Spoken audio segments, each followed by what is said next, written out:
Hello વિદ્યાર્થી મિત્રો, આજે આપણે પ્રકરણ 6 ભાગીદાર નિવૃત્તિ કે મૃત્યુ, જેને અંગ્રેજીમાં રિટાયરમેન્ટ અથવા ડેથ ઓફ પાર્ટનર કહે છે, નો અભ્યાસ કરવાનો છે. બોર્ડની પરીક્ષામાં આ પ્રકરણમાંથી 2 પ્રશ્ન પૂછાય છે. એક વિભાગ એમાં 1 ગુણનો પ્રશ્ન પૂછાય છે અને એક પ્રશ્ન વિભાગ એમાં 8 ગુણનો પ્રશ્ન પૂછાય છે. આમ આ પ્રકરણનું કુલ વેઇટેજ 9 ગુણનું છે. એટલે પરીક્ષાની દ્રષ્ટિએ ખૂબ જ અગત્યતા ધરાવે છે. એમાં આજે વિભાગ એમાં પૂછાતા પ્રશ્ન છે એ આપણે જોવાનું છે. આપણે ત્યાં કહેવાય છે ટીપે ટીપે સરોવર ભરાય, એમ એક ગુણ પણ જો આપણે એકઠા કરતા જઈએ તો આપણે જે 100 ગુણનું લક્ષ્ય છે એ પ્રાપ્ત કરી શકીએ, અથવા મેક્સિમમ ગુણ છે એ પ્રાપ્ત કરી શકાય. અહીં વિભાગ એમાં અત્યાર સુધી આપણે બોર્ડમાં માર્ચ 2018, 19 અને 20 અને જુલાઈ 18, 19 એમ કુલ 5 પરીક્ષાઓ લેવાય છે. એમાં માર્ચ 2018માં આ પ્રકરણમાંથી વિભાગ એમાં 1 ગુણનો પ્રશ્ન પૂછાયેલ નથી. એ આપ સૌ નજરમાં રાખવાનું છે. હવે જુલાઈ 2018માં આપણો સ્વાધ્યાયનો પ્રશ્ન નંબર 3.1, જે વિભાગ 2માં 1 ગુણનો પ્રશ્ન ન કહી શકાય, પણ 2 ગુણના પ્રશ્નોમાંથી પ્રશ્ન નંબર 3નો પહેલો પ્રશ્ન છે એ પૂછાઈ ગયેલ છે અને ખૂબ જ સરળ પ્રશ્ન હતો, જે પેજ નંબર 264 ઉપર આપવામાં આવેલ છે. જેમાં આપણે કીધું હતું રકમમાં x, y અને z 5:3:2ના પ્રમાણમાં નફો નુકસાન વહેંચતા ભાગીદારો છે. જે નિવૃત્ત થાય છે તો નફા નુકસાન વહેંચણીનું નવું પ્રમાણ શોધો. જુલાઈ 18માં પ્રશ્ન પૂછાઈ ગયેલ છે. તો અહીં એક્સનું પ્રમાણ 5 થાય, વાયનું પ્રમાણ 3 થાય અને ઝેડનું પ્રમાણ 2 થાય છે. હવે ઝેડ નિવૃત્ત થઈ ગયું એટલે ઝેડનું પ્રમાણ નીકળી ગયું, તો હવે શું પ્રમાણ બાકી રહ્યું? તો કે 5:3. તો અહીં વિકલ્પ નંબર 1માં 5:3 આપેલ છે, એટલે પહેલો વિકલ્પ છે એ આપણો જવાબ બનશે અને આ રીતે 1 ગુણ આપણને મળી શકશે. હવે જુલાઈ 18 પછીની પરીક્ષા આવે છે માર્ચ 19. તો માર્ચ 19ની પરીક્ષામાં આપણો સ્વાધ્યાયનો પ્રશ્ન નંબર 1નો ચોથો, જે પેજ નંબર 262 ઉપર આપવામાં આવેલ છે, તે પૂછાયેલ છે. જ્યારે ફક્ત ભાગીદાર નફા નુકસાન જૂનું પ્રમાણ જ આપેલ હોય ત્યારે બાકીના ભાગીદારોનું લાભનું પ્રમાણ શું થાય? તો કે એનું જૂનું પ્રમાણ જ થાય. વિકલ્પ નંબર 1માં જે 5:3 જેમ જૂનું પ્રમાણ થયું, જે નિવૃત્ત થયું, એ રીતે અહીં પણ એનું જૂનું પ્રમાણ જ થાય છે. જ્યારે ફક્ત ભાગીદાર જૂનું પ્રમાણ જ આપેલ હોય અને કોઈ એક ભાગીદાર નિવૃત્ત થાય તો બાકીના ભાગીદારોનું નફા નુકસાન નવું પ્રમાણ શું થશે? તો કે જૂનું પ્રમાણ થશે. એટલે અહીં પણ વિકલ્પ બી છે એ સાચો જવાબ ગણાશે. ત્યારબાદ જુલાઈ 19માં પરીક્ષા લેવાય છે. જુલાઈ 19માં જે પરીક્ષા લેવાની, એમાં પ્રશ્ન નંબર 1 પાઠ્યપુસ્તકનો એનો 7મો પ્રશ્ન પૂછાઈ ગયેલ છે, જે પેજ નંબર 263 ઉપર આપવામાં આવેલ છે. નિવૃત્ત થતા ભાગીદારોને ચૂકવવાની બાકી રકમ પર ભાગીદારી કરારમાં કોઈ ઉલ્લેખ ન હોય તો ખાલી ટકા વ્યાજ ચૂકવવા પાત્ર થાય છે. નિવૃત્ત ભાગીદારની રકમ જો ભાગીદારી પેઢીમાં લેણી હોય અને લોન તરીકે રાખેલ હોય તો આપણને ખબર છે ભાગીદારની લોન પર કંઈ સ્પષ્ટતા ન હોય તો 100% લખે વાર્ષિક વ્યાજ ચૂકવવું પડે. એટલે વિકલ્પ સી છે એનો સાચો જવાબ ગણાશે. એટલે વિકલ્પ સી. ત્યારબાદ પ્રશ્ન નંબર પહેલાનો 9મો, જે માર્ચ 2020માં પ્રશ્ન પૂછાઈ ગયેલ છે. માત્ર નામમાં ફેરફાર કર્યો હતો. પાઠ્યપુસ્તકમાં નામ છે શ્વેતા, ગીતા અને જ્યોતિ, જ્યારે પ્રશ્નપત્રમાં નામ હતું રિયા, ધ્રુવી અને ઈશા. બાકી બીજો કોઈ ફેરફાર હતો નહીં. શ્વેતા, ગીતા અને જ્યોતિ સરખા હિસ્સે નફો નુકસાન વહેંચતા ભાગીદારો છે. ગીતા નિવૃત્ત થાય છે. ગીતાનો ભાગ શ્વેતા અને જ્યોતિ સરખે હિસ્સે મળે છે. તો શ્વેતા અને જ્યોતિનું નવું નફા નુકસાન પ્રમાણ ખાલી ગયા થશે. તો અહીં નવું નફા નુકસાનનું પ્રમાણ 1:1 થાય. એટલે વિભાગ ડી છે એ સાચો જવાબ બને. એટલે ડી વિકલ્પ સાચો ગણાય. હવે અત્યાર સુધી બોર્ડની પરીક્ષામાં જે પૂછાયેલા હતા એ પ્રશ્નો આપણે જોઈ લીધા. એ ઉપરાંત સ્વાધ્યાયના 1 ગુણના પ્રશ્નો છે જે બાકી રહેશે એ જોઈ છે. પણ અહીં તમે જોઈ શકશો કે અત્યાર સુધી બોર્ડમાં જે પ્રશ્ન પૂછાણા છે એ સ્વાધ્યાયના જે નાના પ્રશ્નો છે અને જેના વિકલ્પો પણ નાના છે, દાખલે કે 3:1, 2:1 એવા વિકલ્પોવાળા જ પ્રશ્નો પૂછાયેલા છે, કારણ કે પ્રશ્નપત્રનું કદ ખૂબ વધી ન જાય એ માટે મોટા જે પ્રશ્નો હોય એ પૂછવાનું ટાળતા હોય છે. છતાં પણ એવું નહીં કે પૂછાશે જ નહીં, કારણ કે ક્યાંક છે વિદ્યાર્થીની પરીક્ષા કરવા માટે પણ અઘરું પૂછવું પડતું હોય 15%, તો એમાં કયા પ્રકરણમાં કયો પ્રશ્ન લઈ લેવાય એ નક્કી ન કહી શકાય, એટલે બાકીના પ્રશ્નો પણ આપણે અભ્યાસ કરી જઈએ. તો પ્રશ્ન નંબર 1નો પહેલો પ્રશ્ન, ભાગીદારની નિવૃત્તિ વખતે પાકા સરવૈયામાં દર્શાવેલ નફા નુકસાન ખાતાની ઉધાર બાકી ખાલી જગ્યા તરીકે નોંધાય છે. હવે નફા નુકસાન ખાતાની ઉધાર બાકી હોય તો આપણે જાણીએ છીએ કે બધા જ ભાગીદારોના મૂડી ખાતાની ઉધાર બાજુ દર્શાવવામાં આવે છે. એટલે અહીં વિકલ્પ જુદા જુદા આપેલા છે, એમાંથી પહેલો વિકલ્પ સાચો છે કે નિવૃત્ત થતા ભાગીદાર સહિત બધા ભાગીદારોના મૂડી ખાતાની ઉધાર બાજુ જૂના નફા નુકસાનના પ્રમાણમાં ઉધારાશે, એટલે એ વિકલ્પ. પ્રશ્ન નંબર પહેલાનો બીજો, ભાગીદારની નિવૃત્તિ વખતે પેઢીના પાકા સરવૈયામાં દર્શાવેલ પાઘડી ખાલી જગ્યા તરીકે નોંધાય છે. હવે ભાગીદારની નિવૃત્તિ વખતે પેઢીના પાકા સરવૈયામાં જે પાઘડી હોય આપણે જાણીએ છીએ કે બધા જ ભાગીદારો, નિવૃત્ત થતા ભાગીદાર સહિત બધા ભાગીદારોના મૂડી ખાતે ઉધારવામાં આવે છે, અને એ પણ જૂના પ્રમાણ મુજબ. તો અહીં બી વિકલ્પ કે બધા જ ભાગીદારોના મૂડી ખાતાની ઉધાર બાજુ જૂના નફા નુકસાનના પ્રમાણમાં ઉધારાશે, એટલે બી વિકલ્પ સાચો જવાબ ગણાશે. હવે પ્રશ્ન નંબર ત્રીજો, નિવૃત્ત ભાગીદારને આપવાની પાઘડી ખાલી જગ્યા તરીકે નોંધાય છે. નિવૃત્ત ભાગીદારને આપવાની પાઘડી છે એ ખાલી જગ્યા તરીકે નોંધાય છે. તો સી વિકલ્પ આવશે, બાકીના ભાગીદારોના મૂડી ખાતાની ઉધાર બાજુ તેમના લાભના પ્રમાણમાં નોંધવામાં આવશે. ત્યાગ કરનાર ભાગીદારના મૂડી ખાતે જમા થાય. અહીં જે ભાગીદાર નિવૃત્ત થતો હોય એ ત્યાગ કરનાર છે, અને લાભ મેળવનાર ભાગીદારના મૂડી ખાતે ઉધાર થાય, એટલે જે બાકીના ભાગીદારો લાભ મેળવતા હોય એમના મૂડી ખાતે ઉધાર બાજુ એના લાભના પ્રમાણમાં ઉધાર થશે. પ્રશ્ન નંબર 5, નિવૃત્ત થતા ભાગીદાર સિવાયના ભાગીદારોમાંથી કોઈ ભાગીદારને પણ પાઘડી મળે ત્યારે, તો કે જ્યારે નિવૃત્ત થતા ભાગીદારોમાં કોઈ ભાગીદારની પાઘડી મળે તો એ નફા નુકસાનનું જૂનું પ્રમાણ એના નફા નુકસાનના નવા પ્રમાણ કરતાં હંમેશા ઓછું હોય, એટલે કે એનો ત્યાગ હોય ત્યારે એ ભાગીદારને પાઘડીની રકમ મળતી હોય, એટલે સી વિકલ્પ નવા નફા નુકસાનના પ્રમાણમાં તેનો ભાગ જૂના ભાગ કરતાં ઓછો હોય, એટલે સી વિકલ્પ આવશે. પ્રશ્ન નંબર 6, ભાગીદારની નિવૃત્તિ કે મૃત્યુ વખતે પુનઃમૂલ્યાંકન ખાતાની ખોટ ખાલી જગ્યા ખાતે ખાલી જગ્યા પ્રમાણમાં મૂડી ખાતાની ખાલી જગ્યા બાજુ નોંધાય છે. તો પુનઃમૂલ્યાંકન ખાતાની ખોટ છે આપણે બધા જાણીએ છીએ, દાખલામાં જોઈએ છીએ કે બધા જ ભાગીદારોના જૂના નફા નુકસાનના પ્રમાણમાં મૂડી ખાતાની ઉધાર બાજુ નોંધાય છે, એટલે એવો વિકલ્પ નંબર સી આપેલ છે, એટલે આપણે સી વિકલ્પ છે એ ટીક કરીશું. પ્રશ્ન નંબર 8 સ્વાધ્યાયનો, અહીં 7મો બોર્ડમાં પૂછાઈ ગયેલો હોય એટલે આગળ લેવાઈ ગયેલો છે. હિસાબી વર્ષ 31/3/2016ના રોજ પૂરું થાય છે. તારીખ 30/6/2016ના રોજ ભાગીદારનું મૃત્યુ થાય છે. તેનો નફામાં ભાગ 1/3 છે. ગયા વર્ષના નફાના ₹24,000 ના આધારે નફામાં ભાગ મળવાપાત્ર હોય તો તેને મૃત્યુ વખતે ખાલી ગયા નફામાં ભાગ તરીકે મળશે. તો અહીં આપણે 31/3/2016 થી 30/6/2003 એટલે કુલ 3 મહિનાનો આપણે સૌપ્રથમ નફો છે એ ગયા વર્ષના આધારે નક્કી કરવો પડે. એટલે તારીખ 31/3/2016 થી 30/6/2016 સુધીનો નફો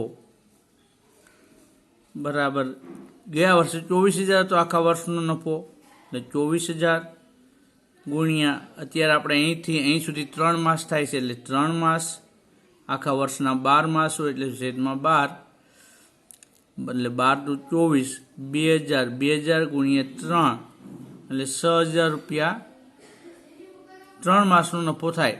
હવે એમાં જે ભાગીદાર મૃત્યુ પામે છે એનો નફા ભાગ કેટલો છે? 1/3.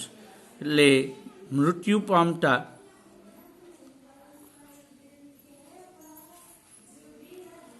ભાગીદારનો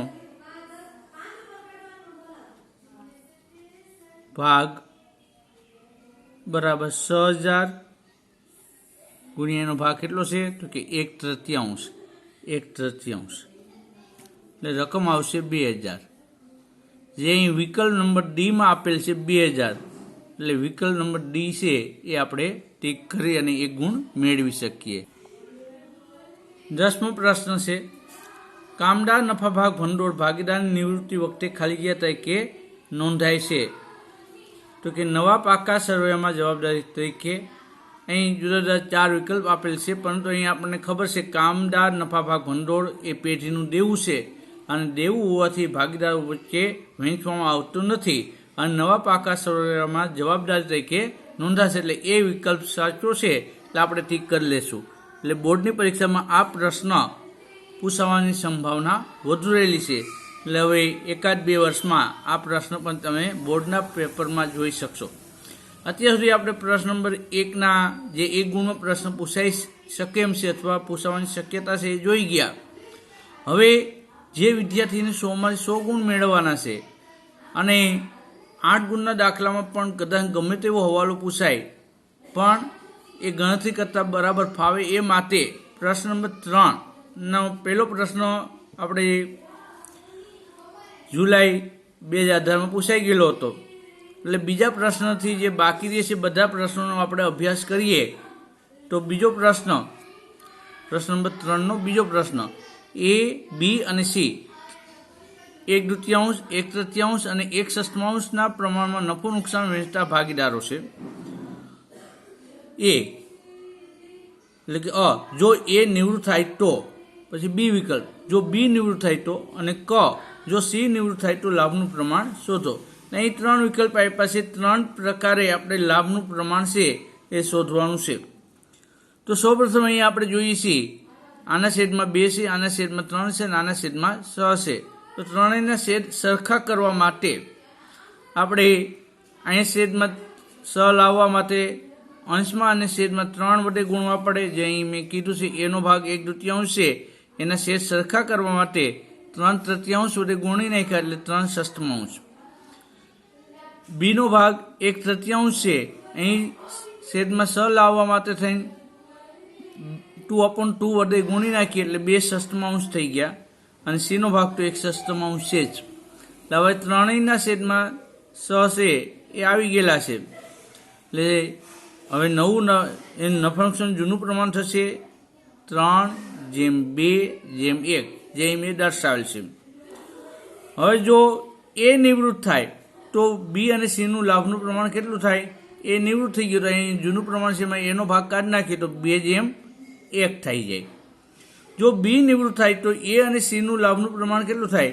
બી નિવૃત્ત થાય તો બીનો ભાગ કાઢી નાખીએ તો એ નવું પ્રમાણ થશે 3/1. અને જો સી નિવૃત્ત થાય તો એ અને બીનું લાભનું પ્રમાણ કેટલું થાય? તો સીનો ભાગ કાઢી નાખીએ તો 3/2. તો આ રીતે આપણે કોઈ પણ વિકલ્પ જે પહેલો પૂછાઈ ગયેલો હતો જુલાઈ 2018માં એમાં પણ આ પ્રમાણેનું જ હતું. એટલે તમે બરાબર આ રીતે અભ્યાસ કરેલો હશે તો કદાચ ગમે તેવો અઘરો વિકલ્પ પૂછાય તો પણ તમે 1 ગુણ છે અવશ્ય મેળવી શકો.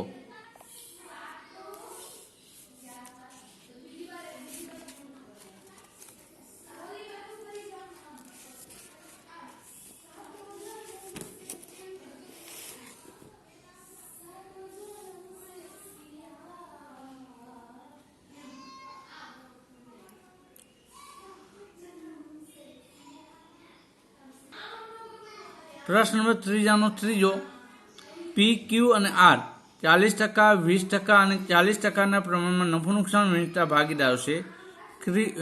ક્યુ નિવૃત્ત થાય છે. ક્યુના નફામાંથી પીને 3/20 અને આરને 1/20 ભાગ મળે છે. તો સૌપ્રથમ આપણે PQRનું નફા નુકસાન જૂનું પ્રમાણ મેળવી લઈએ તો 40%, 20% અને 40%. અહીં 40% એટલે 40/100, 20/100 અને 40/100. શેર ઉધાર દઈએ એટલે 4:2:4 વધે અને 2 વડે ભાગી નાખીએ એટલે 2:1:2 છે એનું નફા નુકસાનનું જૂનું પ્રમાણ થઈ ગયું કહેવાય. અને હવે ક્યુના નફામાંથી પીને કેટલો ભાગ મળે છે? 3/20 અને આરને કેટલો ભાગ મળે છે? 1/20. તેથી પી અને આરનું લાભનું પ્રમાણ કેટલું થઈ ગયું? બેના છેદમાં એક સરખી રકમ છે એટલે લાભનું પ્રમાણ 3:1 થઈ ગયું, જે અહીં મેં દર્શાવ્યું છે 3:1 થાય. પીનું નવું પ્રમાણ તો કે જૂનો નફા ભાગ પ્લસ જે નિવૃત્ત થાય છે એ ભાગીદાર પાસે મળતો નફાનો ભાગ. અહીં ક્યુ નિવૃત્ત થાય છે એટલે ક્યુ પાસે મળતો નફાનો ભાગ. પીનો જૂનો ભાગ છે 2/5, આનો સરવાળો કરી તો 5 થાય એટલે 2/5 પ્લસ એને ક્યુ પાસે મળતો ભાગ 3/20 પ્લસ 3/20. અહીં લસા છે 20 લઈ લઈએ. જે લસા લઈએ એના વડે અહીં ગુણવાનું હોય. અહીં 20 લસા લીધો તો 20 વડે ગુણીએ તો 20 નહીં પણ 20 વડે જે લસા લીધો એના વડે ગુણવાનું તો કે 5 ચોક 20 એટલે 4 વધે. 4 ગુણ્યા 2 કરીએ તો 8 અને અહીં 20 એકુ 20, 3 એકુ 3, 8 ને 3 11 અને છેદમાં 20. એ રીતે આરનું નવું પ્રમાણ તો કે એનું આરનું જૂનું પ્રમાણ કેટલું છે? તો કે આરનું જૂનું પ્રમાણ છે 2/5 એટલે 2/5 અને એને કેટલો લાભ મળે છે? તો કે 1/20 પ્લસ 1/20. એ રીતે અહીં પણ 20 લસા લઈ લીધો. જે લસા લીધો એના વડે આપણે ગુણી નાખવાનું 20 ને એ પણ 20 તો કે 5 ચોકુ 20, 4 દુ 8 તો 8 લખ્યા. 20 એકુ 20, 1 એકુ 1, 8 ને 1 9 અને છેદમાં 20. આ રીતે હવે આપણે બંનેના અંશમાં રકમ જે છે એ જોઈ લઈએ તો 11 ને 9 છે એટલે પી અને આરનું નફા નુકસાન નવું પ્રમાણ 11:9 થાય. પ્રશ્ન નંબર 3નો ચોથો. એમ, એન અને ઓ 3:2:1 પ્રમાણમાં નફો નુકસાન વહેંચતા ભાગીદારો છે. એમ નિવૃત્ત થાય છે. એમના ભાગમાંથી 1/10 ભાગ એનને અને બાકીનો ભાગ ઓને મળે છે.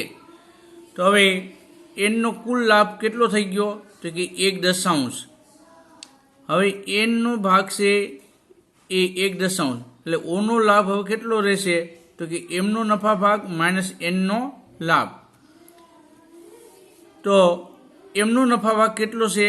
તો કે 3/6. આનો સરવાળો કુલ 6 થાય એટલે 3/6 એટલે 3/6. અહીં એમ પ્રથમ છે એટલે અહીં આપણે 3 પ્રથમ છે એ લઈ લીધે એટલે 3/6 માઇનસ એનનો લાભ કેટલો છે? તો કે એનનો લાભ છે એ 1/10 આપ્યું છે. અહીં આપ્યું છે એમના નફામાંથી 1/10 ભાગ એનને મળશે એટલે એનનો નફા ભાગ 1/10 થયો. હવે અહીં લસા લઈ લઈએ તો 10×60. હવે 60 લસા લીધા પછી ક્રોસ ગુણાકાર કરી લઈએ. 10 × 3 એટલે 30 અને 6 એકુ 6. 30 માંથી 6 જાય તો 24, 24 છેદમાં 60. હવે છેદ ઉડાડી દઈએ. 6 વડે ભાગી છે 6 ચોક 24 અને 6 દાણ 60. હવે નફા નુકસાન નવું પ્રમાણ બરાબર જૂનો નફા ભાગ પ્લસ લાભનો ભાગ, જે લાભ એમને પ્રાપ્ત થતો હોય તે. એનું નફા નુકસાન નવું પ્રમાણ તો કે 2/6 પ્લસ એને લાભ મળે છે 1/10. અહીં પણ આપણે લસા છે આ બંને ગુણાકાર કરી લઈ લઈએ તો 10×60. ક્રોસ ગુણાકાર કરી લઈએ. જ્યારે આપણે બંનેનો ગુણાકાર કરી લસા લીધો ત્યારે ક્રોસ ગુણાકાર કરી અને અંશમાં રકમ મૂકી દેવાની. 10 દુ 20 અને 6 એકુ 6. 20 ને 6 26, 26/60. 2 વડે ભાગી નાખીએ તો 13 દુ 26 એટલે 13 અને 30 દુ 60 એટલે 30. ઓનું નવું પ્રમાણ તો કે 1/6 એનો જૂનો નફા ભાગ છે પ્લસ આપણે એને જે લાભ મળે છે એ મેળવ્યું છે 4/10 તો 4/10 ઉમેરી દઈએ. આ બંને ગુણાકાર કરીને છેદમાં ક્રોસ ગુણાકાર કરી 10 એકુ 10 અને 6 ચોક 24, 10 અને 24 34 ભાગ્યા 60. 2 વડે ભાગી નાખીએ તો 17/30. અહીં એન અને ઓનું નફા નુકસાન નવું પ્રમાણ આ બંનેને અંશમાં રકમ છે 13/17 એટલે 13/17 થશે. અને લાભનું પ્રમાણ 1/4 થશે. અહીં 1 દશાંશ છે અને 4 દશાંશ છે, બંનેના અંશમાં અહીં 1 છે અને અહીં 4 છે એટલે 1/4. તો આ રીતે આપણે આ દાખલો પણ ગણી શકીએ. અહીં પ્રશ્ન નંબર 5મો, સી, બી અને ડી 4/5/3 પ્રમાણે નફો નુકસાન વહેંચતા ભાગીદારો છે. ડી નિવૃત્ત થાય છે. ડીના નફાનો ભાગ સી અને બી 2/1 પ્રમાણમાં મેળવશે. અહીં પ્રમાણ આપી દીધું છે લાભનું પ્રમાણ 2/1. એટલે જે ભાગીદાર નિવૃત્ત થાય છે અહીં ડીનો નફા ભાગ સી અને બી એટલે કે ડી નિવૃત્ત થાય છે એટલે ડીનો ભાગ જે અહીં આવે છે 3/7 કેટલા આવશે? 9 ને 3 12, 3/12 ભાગ છે એ બી અને સી 2/1 પ્રમાણમાં મેળવશે. તો અહીં સીનો લાભ બરાબર ડીનો નફા ભાગ. અહીં ભાગીદારનું નામ ક્રમમાં નથી આપેલા, અહીં સી પહેલા છે એટલે આપણે સી પ્રથમ લેવો પડે. એટલે સીનો લાભ બરાબર ડીનો નફા ભાગ. ડીનો નફા ભાગ આપણે નક્કી કર્યો કે 3/12 થાય છે એટલે 3/12 ગુણ્યા સીનું લાભનું પ્રમાણ. સીનું લાભનું પ્રમાણ કેટલું થશે? 2/3. આનો સરવાળો 3 થાય એટલે 2/3, 2/3. 3 ઉડી ગયા. 2/12, 2/12. એ તે બીનો લાભ. તો કે બીનો લાભમાં પણ ડીનું નફા ભાગ છે એ 3/12 ગુણ્યા એને મળતું લાભનું પ્રમાણ 1/3 એટલે 1/3, 3 ઉડી ગયા એટલે 1/12. અહીં બંનેના છેદમાં 12 છે એ જળવાઈ રહી એ માટે અહીં છેદ ઉડાડવામાં આવેલા નથી. એટલે અહીં મેળવા પછી જોવાનું એ છેદ ઉડાડવાની આવશ્યકતા છે કે નહીં. એટલે સી અને બીનું લાભનું પ્રમાણ 2/1 જે આપેલું હતું એ અહીં આપણને જળવાઈ રહેશે, મળે છે 2/1. હવે નફા નુકસાનનું નવું પ્રમાણ બરાબર જૂનો નફા ભાગ પ્લસ લાભમાં જે ભાગ મળે છે, લાભનો જે ભાગ મળતો હોય તે. સીનું નફા નુકસાન જૂનું પ્રમાણ 4/12 આપવામાં આવે છે, 4/12. અને એને મળતું લાભનો ભાગ છે 2/12 એટલે 2/12. અહીં બંનેના છેદમાં 12 એક સરખી સંખ્યા હોય ત્યારે આપણે ડાયરેક્ટ 12 લસા લઈ અને અંશનો સરવાળો કરી શકીએ. 4 + 2 બંને છેદમાં એક સરખી સંખ્યા હોય ત્યારે ડાયરેક્ટ આપણે સરવાળો કરી શકીએ, લસા લેવાની જરૂર રહેતી નથી. એટલે 4 + 2 એટલે 6, 6/12. અને બીનું નફા નુકસાનનું નવું પ્રમાણ તો એનો જૂનો ભાગ છે 5/12, 5/12. તો 5/12 અને એને મળતો લાભ છે 1/12 એટલે 1/12. અહીં પણ એક સરખી છેદમાં સંખ્યા હોવાથી 12 એમને મૂકી દીધા અને સીધો સરવાળો કરી લીધો. 5 + 1 એટલે 6. અહીં 6/12 અને 6/12 એટલે સી અને બીનું નફા નુકસાન નવું પ્રમાણ 1/1 થાય. પ્રશ્ન નંબર 3નો છઠ્ઠો, એ, એમ અને સી 3/5/2 પ્રમાણે નફો નુકસાન વહેંચતા ભાગીદારો છે. એમ નિવૃત્ત થાય છે. એમના નફાનો ભાગ સીને મળશે. એટલે કે અહીં એમનો જે નફા ભાગ છે 5 એ સીધો સીને મળી જાય છે. એટલે આપણે સીને મળતો નફા, એમના નફાનો ભાગ સીને મળે છે એટલે સીને મળતો લાભ કેટલો થઈ ગયો? ડાયરેક્ટ 5/10. આનો સરવાળો 10 થાય છે એટલે 5/10. સીનું નફા નુકસાન નવું પ્રમાણ. સીનો નફા નુકસાન જૂનો નફા ભાગ છે 2/10 એટલે 2/10 પ્લસ એનો મોટો લાભનો ભાગ 5/10. અહીં પણ બંનેના છેદમાં એક સરખી રકમ છે એટલે લસા લેવાની જરૂર રહેતી નથી. 2 + 5 એટલે 7/10. હવે એ અને સીનું નફા નુકસાન નવું પ્રમાણ. એનો ભાગ છે 3 અને સીનો મળતો ભાગ છે 7 એટલે 3/7 થયું. પ્રશ્ન નંબર 7મો, પી, ક્યુ, આર અને એસ 4/3/2/1 પ્રમાણે નફો નુકસાન વહેંચતા ભાગીદારો છે. ક્યુ નિવૃત્ત થાય છે. ક્યુનો નફાનો ભાગ આર અને એસને સરખાઈ છે મળશે. અહીં ક્યુ નિવૃત્ત થાય છે અને ક્યુનો નફા ભાગ કેટલો થાય છે? તો કે 3/10. 3/10 છે એ બાકીના બે ભાગીદારો છે આર અને એસ એને સરખી રીતે મળશે એટલે કે 1/1 પ્રમાણ મુજબ મળશે. એટલે મેં અહીં લખ્યું છે ક્યુનો નફા ભાગ 3/10 છે, જે આર અને એસને સરખે હિસ્સે મળે એટલે 1:1 પ્રમાણમાં મળે.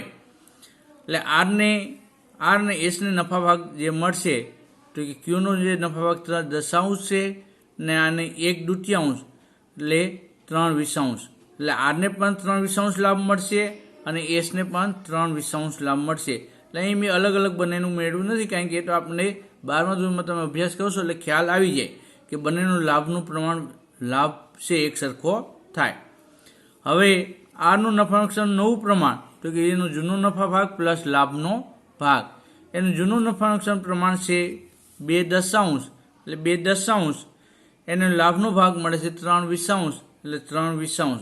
અહીં લસા છે એ 20 લીધો છે. 200 પણ લઈ શકાય, ગમે તે આ બંનેનો ગુણાકાર કરીને અહીં 200 પણ મૂકી શકાય, પણ એ દાખલોની ગણતરી મોટી થઈ જાય એટલે અહીં મેં 20 લીધો છે. જે લસા લીધો હોય એના વડે આપણે ગુણવાનું થાય. લસા તરીકે શું તો કે બંને ઘડિયામાં આવતી એવી રકમ લઈ શકાય. અહીં દાખલા કે 10 લઈએ તો 20ના ઘડિયામાં 10 આવે નહીં એટલે 10 ન લઈ શકાય, પણ 20 છે 10ના ઘડિયામાં પણ આવે છે અને 20ના ઘડિયામાં પણ આવે છે, માટે અહીં આપણે 20 લસા લઈ શકીએ. હવે 20 વડે ગુણીએ તો 10 દુ 20, 2 દુ 4, અને અહીંયા પણ 20 વડે ગુણીએ તો 20 એકુ 20, 3 એકુ 3. હવે 4 + 3 એટલે 7/20. એ રીતે એસનું નફા નવું પ્રમાણ તો એનો જૂનો ભાગ છે 1/10 એટલે 1/10 આપણે મૂક્યા, પ્લસ એનો પણ લાભનો ભાગ મળશે 3/20 એટલે 3/20. હવે લસા જેમ અગાઉ લીધો તો એમ અહીં પણ 20 લસા લઈ લઈએ તો અહીં 20 વડે ગુણીએ ને અહીં પણ 20 વડે ગુણવાના, શેર ઉડાડી નાખવાના. 10 દુ 20, 2 એકુ 2, 20 એકુ 20, 3 એકુ 3, 2 ને 3 5, 5/20. પીનું નફા નુકસાનનું પ્રમાણ તો કે અહીંયા બંનેના છેદમાં 20 આવેલા છે. પીનું નફા નુકસાન પ્રમાણ 4/10 થાય છે, પણ 20 લાવવા માટે 4/10 અને 20 લાવવા માટે આપણે 2 વડે ગુણવા પડે. છેદ અને અંશમાં 2/2 વડે ગુણવા પડે એટલે 4 દુ 8 અને 10 દુ 20. હવે અહીં બધાના છેદમાં 20, 20 અને 20 આવી ગયા. હવે નવું પ્રમાણ આપણે ક્રમમાં લખવું પડે તો અહીં ક્રમ થશે પી, આર અને એસ. પીનું નફા નુકસાન પ્રમાણ કેટલું છે 8 એટલે 8. આરનું કેટલું છે તો કે 7 અને એસનું કેટલું છે 5 એટલે 8/7/5 થાય. પ્રશ્ન ત્રીજાનો 8મો.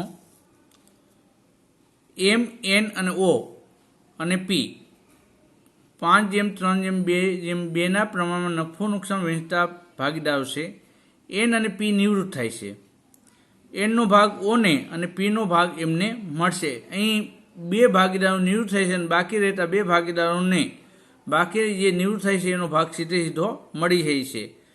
તો અહીં એનનો ભાગ કોને મળે છે ઓને અને પીનો ભાગ કોને મળે છે એમ. તો એમનું લાભનું પ્રમાણ શું થશે તો કે એમને મળતો લાભ બરાબર પીના નફા નુકસાનનું જૂનું પ્રમાણ. પીના નફા નુકસાન જૂનું પ્રમાણ કેટલું છે તો કે 2/12, 2/12 એનું નફા નુકસાન જૂનું પ્રમાણ. એટલે એમનો લાભ સીધો થઈ ગયો. એ રીતે એનનો લાભ છે એ ઓને મળે છે એટલે ઓનો લાભ બરાબર તો કે એનનું નફા નુકસાન જૂનું પ્રમાણ. એનું નફા નુકસાન જૂનું પ્રમાણ કેટલું છે 3/12 એટલે 3/12. એટલે એમ અને ઓનું લાભનું પ્રમાણ કેટલું થશે બંને છેદમાં એક સરખી સંખ્યા છે એટલે અંશમાં જે આપેલું એનું લાભનું પ્રમાણ થઈ ગયું એટલે 2/3 એનું લાભનું પ્રમાણ થયું. હવે નફા નુકસાનનું નવું પ્રમાણ બરાબર તો કે નફા નુકસાન જૂનો ભાગ પ્લસ લાભનો ભાગ. તો એમનું નફા નુકસાન નવું પ્રમાણ જૂનું પ્રમાણ કેટલું છે 5/12 અને એમને મળતો લાભ કેટલો છે 2/12 એટલે 2/12. એટલે અહીં બંને છેદમાં સરખી સંખ્યા છે એટલે ડાયરેક્ટ આપણે સરવાળો કરી શકીએ. 5 ને 2 7, 7/12. એ રીતે ઓનું નફા નુકસાનનું જૂનું પ્રમાણ છે 2/12, અહીં 2/12 અને એનો મળતો લાભનો ભાગ છે 3/12 એટલે 3/12. અહીં ડાયરેક્ટ આપણે સરવાળો કરી શકીએ બંને છેદમાં એક સરખી સંખ્યા હોવાથી. 2 ને 3 5 અને 12 ને 12 અહીં નવું પ્રમાણ થશે 7/5. નફા નુકસાન નવું પ્રમાણ થયું 7/5. પ્રશ્ન નંબર 3 એ, બી અને સી 1/2 30% અને 1.5 ભાગે નફો નુકસાન વહેંચી લેતા ભાગીદારો છે. બી નિવૃત્ત થાય છે. બીનો નફા ભાગ એ અને સી 3/2 પ્રમાણમાં મેળવશે. તો અહીં સૌપ્રથમ બધાનું જૂનું પ્રમાણ મેળવી લઈએ. તો સીનો નફા ભાગ 1/2 થયો. બીને નફાનો ભાગ 30% મળે છે. 30% એટલે 30 અને ટકા નિશાની દૂર કરી તો છેદમાં 100 લખાય. છેદ ઉડાડી નાખીએ એટલે 3/10. અને સીનો નફા ભાગ છે 1/5 આપેલ જ છે એટલે 1/5. હવે બધાના છેદની સંખ્યા એક સરખી કરીએ તો અહીં 2 છે, 5 છે અને 10 છે. એટલે આ 10 છે એ 2 અને 5નું ગુણક છે. એના માટે આપણે છેદમાં 10 લાવવા પડે. 10 લાવવા માટે તો એનો નફા ભાગ 1/2 જે અહીં આપેલો છે એને આપણે 10 લાવવા માટે 5/5 વડે ગુણી નાખીએ તો 5/10 મળી જાય. બીનો છેદમાં 3/10 છે એટલે એને કંઈ ગુણવાની આવશ્યકતા નથી એટલે 3/10 એમનું લખી નાખીએ. અને સીનો નફાનો ભાગ 1/5 છે એને 2/2 વડે ગુણી નાખીએ એટલે આપણને મળી જાય 2/10. હવે એનું નફા નુકસાનનું જૂનું પ્રમાણ થઈ ગયું 5/3/2. હવે એનો લાભ, તો એને જે લાભ મળે છે તો કે બીનો નફાનો ભાગ એ અને સી 3/2 પ્રમાણમાં મેળવશે. અહીં લાભનું પ્રમાણ આપી દેવામાં આવેલ છે એટલે 3/2 પ્રમાણ મુજબ એને વહેંચી દઈએ.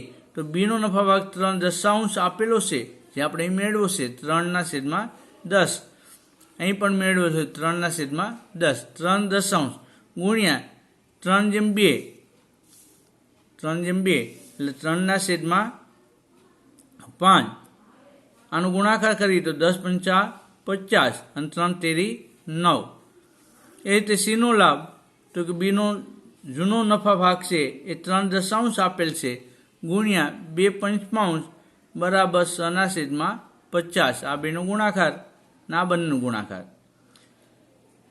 હવે એનું નવું પ્રમાણ તો કે એનું નફાનો જૂનો ભાગ પ્લસ લાભમાં ભાગ તો કે 5/10 એનું જૂનું પ્રમાણ આવ્યું હતું જે અહીં આપેલ છે 5/10 પ્લસ એનું લાભમાં નો ભાગ મળેલ છે 9/50.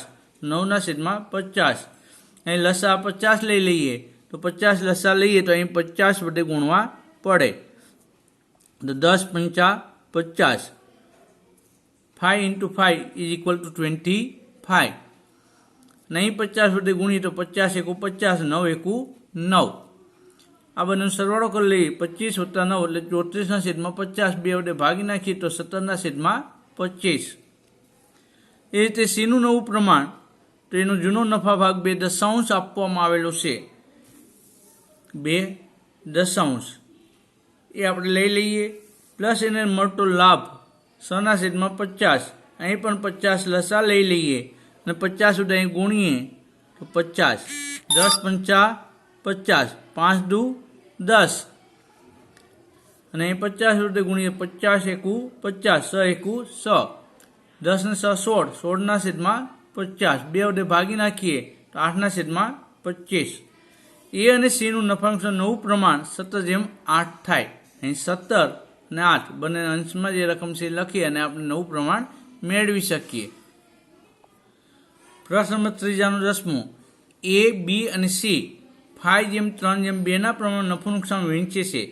એની નિવૃત્તિ બાદ બી અને સી 40%, 60%ના ભાગે નફા નુકસાનને વહેંચશે. એટલે અહીં ડાયરેક્ટ છે બી, એ અને બીનું જે નફા નુકસાનનું પ્રમાણ છે આપી દેવામાં આવેલું છે કે 40% અને 60%. 40% એટલે તો કે 40/100 અને 60% એટલે 60/100.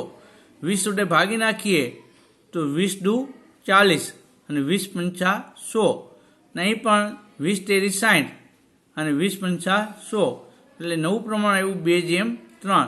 એટલે બી અને સીનું નફા નુકસાન નવું પ્રમાણ થશે 2/3. પ્રશ્ન નંબર 11 એ, બી અને સી 3/2/1 પ્રમાણમાં નફા નુકસાન વહેંચે છે. સી નિવૃત્ત થાય છે. એ અને બીનું નવું નફા નુકસાનનું પ્રમાણ 7/5 નક્કી કરવામાં આવ્યું. અહીં આપણે ડાયરેક્ટ જોઈ શકીએ કે લાભનું પ્રમાણ બરાબર તો કે નવો ભાગ માઇનસ જૂનો ભાગ. એનો લાભ તો કે એનો નવો ભાગ કેટલો છે તો કે 7/12, જે અહીં 7/5 આપેલ છે નફાનું નવું પ્રમાણ, એના પછી એનો નવો ભાગ મળશે 7/12, અને એનો જૂનો ભાગ કેટલો છે તો કે 3/6. હવે લસા લઈ લઈએ તો 12 વડે બંને બાજુ ગુણવાના, અહીં 12 વડે ગુણીએ તો 12 એકુ 12, 1 સત્તા 7, નહીં 12 વડે ગુણીએ તો 6 દુ 12, 3 દુ 6, 7માંથી 6 જાય તો 1/12. એ રીતે બીનું નફા નુકસાનનો નવો ભાગ કેટલો છે તો કે નવો ભાગ 5/12 થશે, અને જૂનો ભાગ થશે બીનો 2/6. અહીં આપણે જોઈએ તો 12 લસા લઈએ તો 12 વડે બંને બાજુ ગુણીએ, અને આ જ રીતે આપણે કરીએ તો અહીં 12 એકુ 12, 1 પંચા 5, અહીં 12 વડે તો 6 દુ 12, 2 દુ 4, 5 - 4 = 1, 1/12. તો અહીં નફા નુકસાન નવું પ્રમાણ થયું 1/1. અહીં પ્રશ્ન નંબર ત્રીજાનો 10મો અને ત્રીજાનો 11મો એક ગુણમાં સરળતાથી પૂછી શકે, કારણ કે અહીં કોઈ ગણતરી લાંબી નથી, વિદ્યાર્થી સરળતાથી દાખલો ગણે અને ઝડપથી જવાબ આપી શકે એમ છે, એટલે આ પ્રશ્ન એક ગુણમાં પૂછાવાની શક્યતા રહેલી છે. પ્રશ્ન નંબર ત્રીજાનો 12મો, A, B અને C 4/5/1 પ્રમાણમાં નફો નુકસાન વહેંચતા ભાગીદારો છે. બી નિવૃત્તિ વખતે પાઘડીની આમનો નીચે મુજબ કરવામાં આવેલી હતી. એના મૂડી ખાતે ઉધાર 6,000, સીના મૂડી ખાતે ઉધાર 4,000, તે બીના મૂડી ખાતે 10,000. અહીં આપણને ખ્યાલ આવે કે લાભ મેળવતા ભાગીદારના મૂડી ખાતે ઉધાર થાય અને ત્યાગ કરનાર અથવા નિવૃત્ત થતા ભાગીદારના મૂડી ખાતે જમા થાય. જે નિવૃત્ત થતો એ હંમેશા નફાનો ભાગનો ત્યાગ કરતો હોય છે, એટલે એના મૂડી ખાતે જમા. અહીં બી નિવૃત્ત થાય છે એટલે બીના મૂડી ખાતે જમા થયા. હવે તો એ અને સીનું આના પછી આપણને લાભનું પ્રમાણ મળી શકશે, એટલે લાભનું પ્રમાણ એ અને સીનું લાભનું પ્રમાણ બરાબર અહીં 6,000/4,000. તો 2 વડે ભાગી નાખી, 3 3 0 ઉડી ગયા તો 3/2.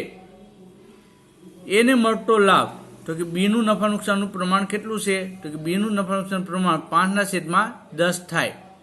તો 5/10 ગુણ્યા લાભનું પ્રમાણ કેટલું થયું તો કે 3/5. અહીં ગુણાકાર છે તો 5 તેરી 15 અને 10 પંચા 50. એ ઉપરાંત અહીં એ રીતે કરી શકાય, અને 5 શેર ઉડી જાય તો 5 શેર ઉડાડી દઈએ તો 3/10.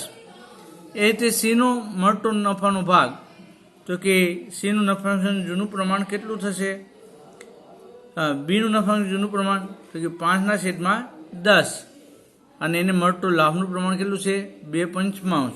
અહીં પણ 5 ઉડી ગયા એટલે 2 છે એને લાભ મળે. હવે નફાનું નવું પ્રમાણ બરાબર જૂનો ભાગ પ્લસ લાભ. તો એનું નફાનું નવું પ્રમાણ એનો જૂનો ભાગ કેટલો છે તો કે 4/10 પ્લસ એને મળતો લાભ કેટલો છે 3/10. અહીં પણ બંને છેદમાં એક સરખી સંખ્યા છે, માટે ડાયરેક્ટ આપણે સરવાળો કરી શકીશું. 4 + 3 એટલે 7/10. એ રીતે સીનું જૂનો ભાગ છે 1/10 પ્લસ એને મળતો લાભનો ભાગ છે 2/10 એટલે 2/10. અહીં પણ આપણે ડાયરેક્ટ સરવાળો કરી લઈએ, 1 + 2 એટલે 3/10. એટલે અહીં એમનું નવું પ્રમાણ થઈ ગયું 7/3. તો 7/3. પ્રશ્ન નંબર ત્રીજાનો 13મો પ્રશ્ન, A, B, C અને D 4/3/2/1 પ્રમાણમાં નફો નુકસાન વહેંચતા ભાગીદારો છે. સી નિવૃત્ત થાય છે. સીની નિવૃત્ત બાદ એને તેનો જૂનો નફાનો ભાગ જાળવી રાખશે. તો અહીં એ છે એ એનો જે જૂનો નફાનો ભાગ છે 4/10 એ જાળવી રાખે છે. એટલે બાકીના ભાગીદારો વચ્ચે બાકી જે રહેતો ભાગ છે વહેંચવાનો થાય, એટલે બાકી રહેતો નફાનો ભાગ બરાબર કુલ ભાગ કેટલો હોય તો કે 1 માંથી એનો ભાગ બાદ કરી નાખીએ 4/10, એટલે 10 લસા લઈ લઈએ. એટલે આના છેદમાં કંઈ ન હોય તો 1 હોય. 10 લસા લઈએ તો અહીંયા 10 વડે ગુણવાના થાય તો 10 એકુ 10. અને અહીં 10 વડે ગુણીએ તો 10 ઉડી જાય એટલે 4 એકુ 4, 10માં 4 જાય તો 6/10. અને બીજું મેં શોર્ટકટ તમને શીખવાડેલ છે કે જ્યારે એકમાંથી કોઈ પણ સંખ્યા બાદ કરવાની હોય તો ડાયરેક્ટ કોઈ પણ કાર્ય કર્યા વિના 10માંથી અંશની સંખ્યા બાદ કરીને મૂકી દેવાની. 10માં 4 જાય તો 6/10 ડાયરેક્ટ પણ તમે આ રીતે મૂકી શકો. હવે એનું કાર્ય પૂરું થઈ ગયું તો બાકી કેટલા ભાગીદારો રહેશે એ નીકળી જાય તો બાકીના ભાગીદારો રહેશે બી, સી અને ડી. તો એનું નફાનુકસાન પ્રમાણ કેટલું થશે? 3:2:1. તો બી, સી અને ડીનું નફાનુકસાન પ્રમાણ થશે 3:2:1. એમાંથી સી નિવૃત્ત થાય છે એટલે સીનો ભાગ કાઢી નાખીએ તો બાકી રહેતા ભાગીદારો બી અને ડીનું લાભનું પ્રમાણ કેટલું થઈ જશે? તો કે 3:1. એટલે મેં નોંધી લીધું છે કે બી અને ડીનું લાભનું પ્રમાણ 3:1. અહીં 2 બાદ કરી નાખીએ એટલે 3:1 થાય. હવે સીનો ભાગ જે છે એ 3:1ના પ્રમાણ મુજબ બી અને ડીને આપણે આપી દઈશું. એટલે બીનો લાભ બરાબર બાકી રહેતો ભાગ કેટલો છે? 6/10. આ 6/10 ભાગ છે એ બીને મળશે 3/4. બીને કેટલું મળશે? 3/4. એનું લાભનું પ્રમાણ છે 3:1 એટલે સરવાળો 4 થાય એટલે 3/4. ગુણાકાર કરી નાખીએ 6×3 18, 10 ચોકું 40. 2 વડે ભાગી નાખીએ તો 2 9 18 અને 20 દુ 40. એ તે ડીનો લાભ તો કે બાકી તો નફાનો ભાગ કેટલો છે કે તો કે 6/10 ગુણ્યા એને મળતું લાભનો ભાગ છે 1/4. એટલે 6 એકુ 6 ગુણાકાર છે એટલે 10 ચોકું 40. 2 વડે ભાગી નાખીએ તો 3/20. એનું નફાનુકસાન પ્રમાણ આપણે અહીં સૌપ્રથમ મેળવી લીધું છે 4/10. તો 4/10 પણ અહીં બંને ભાગીદારોના છેદમાં 20 છે તો અહીં પણ 20 લાવવા પડે. 20 લાવવા માટે 2/2 વડે ગુણી નાખીએ તો 4 દુ 8 અને 10 દુ 20. અંશ અને છેદની સંખ્યા એક સમાન વડે કોઈ પણ સંખ્યા ગુણવામાં આવે તો એની કિંમતમાં કોઈ ફેરફાર થતો નથી એ તમે પહેલેથી જાણો છો. હવે નફાનુકસાન નવું પ્રમાણ તો અહીંયા આપણે એ, બી અને ડી ક્રમમાં લખીએ છીએ તો એનો ભાગ આવ્યો છે 8 તો 8 લખ્યા, બીનો ભાગ છે 9 એટલે 9 લખ્યા અને ડીનો ભાગ છે 3 એટલે 3. 8:9:3. આ પ્રશ્ન જો બરાબર સમજવામાં ન આવે તો આનો ઉકેલ છે એ મળવો અઘરો છે. એટલે આ પ્રશ્ન છે એ બરાબર સૌપ્રથમ સમજવો પડે. બધા દાખલા કરતાં બધા પ્રશ્ન કરતાં આ પ્રશ્ન થોડોક છે એ જુદો પડે છે. બાકી તમે વિદ્યાર્થી મિત્રો જોયું કે બધા જ પ્રશ્નો છે ખૂબ સરળ છે. તમે થોડીક મહેનત કરો તો બધા જ પ્રશ્ન જવાબ તમે સરળતાથી મેળવી શકો ને એટલી તૈયારી તમે કરી હોય તો કદાચને 8મુંનો જે પ્રશ્ન પૂછાય એમાં કદાચ ગમે તેવો હવાલો ભાગીદાર નિવૃત્તિ થતો હોય અને લાભ અને ત્યાગનું પ્રમાણ મેળવવાનું થાય તો પણ તમે મેળવી શકો.